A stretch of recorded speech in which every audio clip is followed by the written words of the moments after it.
Hello YouTube and welcome to my channel eddieinreadingland. My name is Eddie and today I'm bringing you the review of the Tarot Handbook by Angeles Arrien.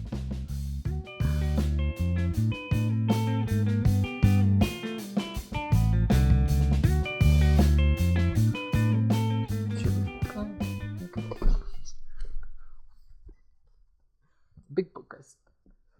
But as in any case, the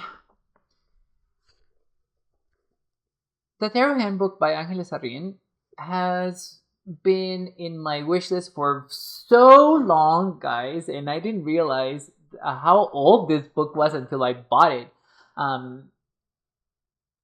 which was a problem due to the language that was used. I have to say that this book was a product of its days. Now, there's some language here that I did not particularly like, but how can I say this? It's understandable from when this book was published. Actually, I think this book was published. Oh, good gods! Let me double check the exact year, because this is it has been reprinted so many times now. Yeah, oh my god, this book was copyrighted back in 1987. That's actually a year before I was born. Oh wow.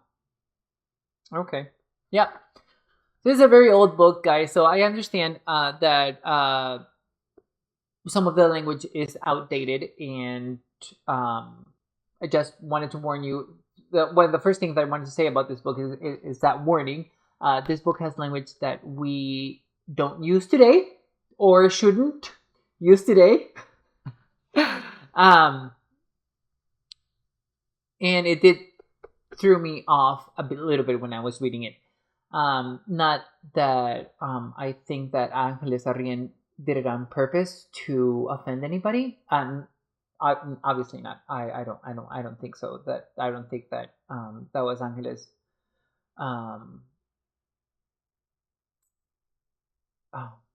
goal, especially because Angeles Arrien is she has studied psychology and cultural symbology and mythology as well, and I think that maybe she would have known better. Now that I think about it, now that I after reading this book, I mean, she is a cultural mythology expert. As in any case, guys, that being said, I actually really like this book. This book was one of those cases where this is not the book that I wanted.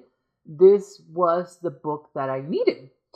I purchased this book thinking that Angeles was going to go in detail on the symbology of the Tot Tarot as per Aleister Crowley and Lady Frida Harris, which she doesn't really. She actually explores the symbols from the Tot Tarot and compares them to not only culture and mythology, but also psychology. And that was inordinately fascinating, guys. This is definitely one of those books that if you're interested in symbology, you're going to love, because not only does this book go into detail about what the symbol meant for certain cultures, and what the symbol means psychologically, and what the symbol means from mythology as well, it also gives you the opportunity to interpret that symbol for yourself. And that is exactly what symbology is, guys.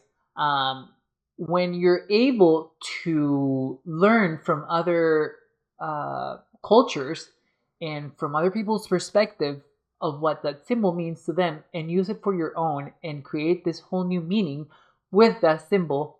That is what the learning symbology is. And I'm so happy that I got this book for that reason. Now, I want to show you down in the camera just a little bit how Angeles did it. But the other thing that I wanted to mention, this is a very big, well, it's not a very long book, guys. It's just, it has this really weird square shape. It does serve a purpose, especially when I'm going to show you why. But it was not very pleasant reading this book in bed. And I usually do most of my reading in bed. Well, that's not true, because I read a lot at work too. And I pace a lot with my books. But it was awkward carrying it. So hopefully that doesn't deter anybody. It didn't deter me, but it was a little uncomfortable, I have to say. I wonder if they are able to print this book out in a new format, because also the format that this book is originally printed out, I didn't much like it. Maybe people thought it was interesting and new back in the 70s or back in the 80s. But definitely not for modern audiences. It's a very awkward book. But that is actually the only criticism that I would have of the book. Because, and let's just go straight down over here into the camera. There's a lot of things that I don't like about the book, but the only criticism is that. Saying that, I also want to say, here's a beautiful Lust card, and of course I chose the Lust to show you guys. The other thing that I was going to say is that I don't like the this format that was chosen. No, I love the fact that we have a big representation of the card, but I feel like it should have been in color, and I also feel like it should have been not like this. I feel like this text should have been down here. I don't really like the formatting for this book, guys, at all. Not to mention that since they chose to do this black and white image, you can barely see anything on some of the cards. Now, the Lust card is a very bright card, so you're able to better see the image a little. But some of the darker cards, it looks muddy, and it's not very pleasant to see. Now, I'm sure that that's not Arrien's responsibility. She didn't do this to the book, I'm sure. But yeah, I do feel like this book should be reprinted for modern audiences, and they should remove the offensive language, and they should format this better so that it's more pleasing to the eye. But the reason why they did this and why the book has such a weird shape is because they did this. So every single one of the cards, not only the majors, but every single one of the cards has the Lust symbol as a lifetime symbol, as a growth symbol, as a visual affirmation and meditative symbol. And it also has, she also provides affirmations for the archetype of the Lust card, and she has this as an outer mirror symbol, and also as she also provides miscellaneous information of what the Lust symbol could mean. Not only that, but she also provides this little chart over here with your personality symbol for the book. The book does come with a numerology mathematical formula for you to determine your personality card, your your year. Yeah, the influence of the year card. Well, maybe the energy of the year card is what she used, but um, the information that is portrayed in this book is very rich, and it's written in vernacular, guys, which you know that I love. Not that I don't like an academic book, but when you're an author and you're writing for a certain demographic, and this being tarot readers, um, not to diminish the intelligence of us tarot readers at all, but it's a lot easier to absorb a book when it's written in vernacular versus academic um, language. In my opinion, it's just a lot easier, and you work with it a lot easier too. So that's why I enjoy that. Not all of us have college education. Not all tarot readers are also familiar with some words in language. I mean, in English, in the English language. English is my second language, and I have a very wide vocabulary because I actually read a lot, but that doesn't mean that everybody else does. So, all this to say, Arrien did an excellent job writing this book in vernacular. It's very accessible for everybody. And even when she does use language that is more specific or concept heavy, she defines it very well. So it's excellent. And this, like I said, this not only happens for the strength card, this also happens for the court cards. And she does talk about the archetype for the Knight of Discs. And she does not go into, and here's also another piece for the Knight of Discs and some interpretations. She does this for every single one of the cards. And I'm really, really happy by that. And not only that, she also treats the minors with the same cadence or the same verbiage. There's nothing here that it's not being explained. Wait, that doesn't make any sense. There's nothing here that takes from that diminishes explanation from the cards, even when they're minors. So I very much like that. There's something very fascinating that Arrien does with the cards, and she pairs them numerologically with which is very usual. But see, is this one? Oh, here we are. Never mind.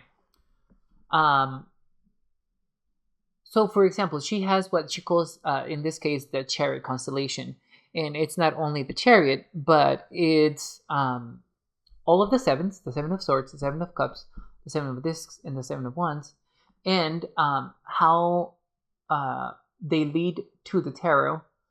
To the Tower card, which is the other 7 card numerologically in the tarot, right? It's so fascinating to read, guys, because she connects the sevens in a very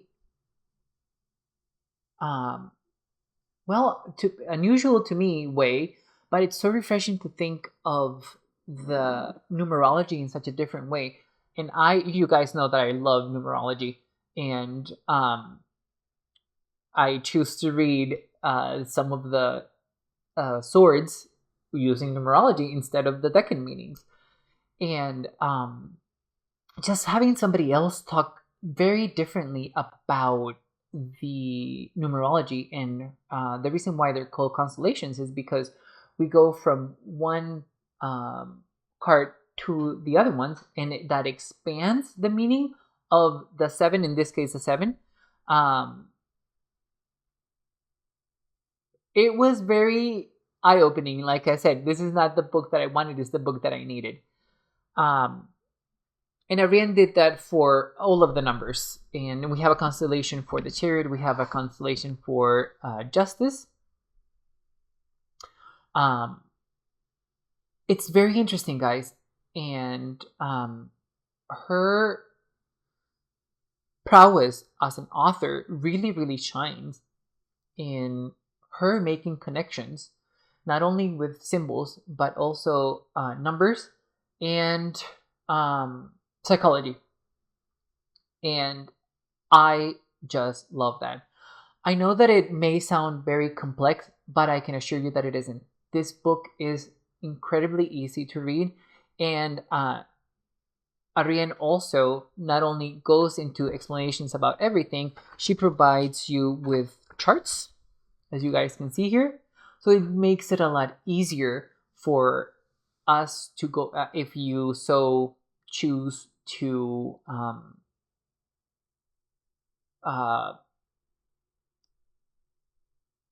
work with the formulas that she provides for the book. We are able to do that, and there are charts for that. So we don't really have to do a lot of work. We don't really have to do a lot of math. I did it, and it was easy. And I'm very bad at math, guys. Like, I'm really, really, really bad at math, guys. Like, I'm really bad at math. But she also provides other addendums, and here it is. The math is easy. I can't say enough about this book and how good it was in providing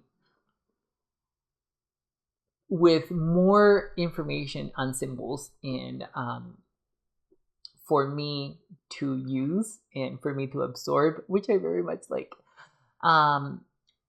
So, in conclusion, if you guys are going to read this book, please know that it is not a book that will talk about the symbology as defined by Aleister Crowley or Lady Frida Harris. Arrien will go into the symbology of the imagery in a cultural, mythological, and psychological sense. It's very eye-opening. It's very expansive. It gives you the opportunity to relate what you know about the Tarot and what those symbols are, and just see them in a new sort of way. And so what I wanted to say is that this is a book to work with symbols, not to work specifically with the Tarot. Does that make sense? I hope so. I initially bought this book because I thought it was going to provide me with work to do with the Tarot, which it actually it didn't do, but it ended up being a very impactful book in my own study of symbols. And the Tarot was the imagery that was used to convey that information from. That's what Angeles did. She used the Tarot as a basis to provide us with a discussion on those symbols and what they meant for the cultures that they where they meant something, like they were important, and giving us the opportunity to have that knowledge, and not only that, but make it for ourselves. And it was really good. It was very, very good, guys. I recommend so much so that you read this, because it'll give you the permission to use the symbols, express them as however you want them within the structure of tarot. Hopefully that makes sense. It's an excellent book, guys. I very much like it. It's not long, guys. It does seem like it's long, but it isn't. The format of the book just makes it look like it is, but it isn't. It's not a long book. Thank you so much for being here, guys. I recommend that you please read Angeles Arrien's book. She is a great teacher. She knows what she's talking about. That's for sure. And just please read it. Please read it because it's really good. We really like it. But as in any case, guys, thank you so much for being here. I really appreciate it. Thank you for being in this very ranty, hopefully sensical review for this book. But thank you again. Oh, no, this side. Thank you again, guys. Bye, YouTube.